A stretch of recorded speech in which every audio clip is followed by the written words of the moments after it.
ఒకవేళ ముచ్చట బాగుండదు ఆలోచన బాగుండదు బిడ్డ సోపలు పడితే తుంగి అవుతారు బిడ్డ లంగ సోపలు పడితే లంగ అవుతారు బిడ్డ ఒకవేళ 10 మంది మంచోళ్ళు సోపతి ఉండాలి బిడ్డ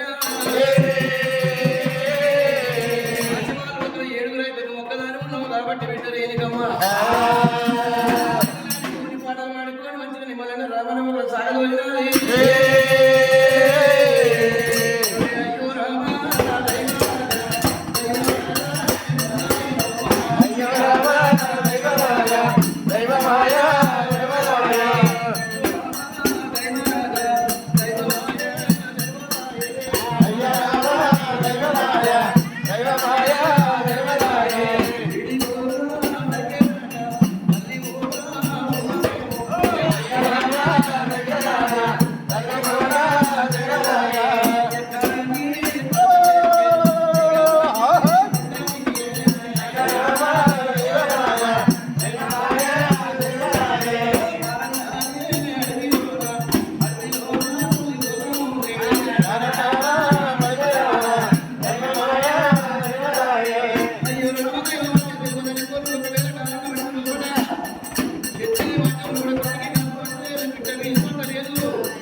కాబట్టి వాళ్ళ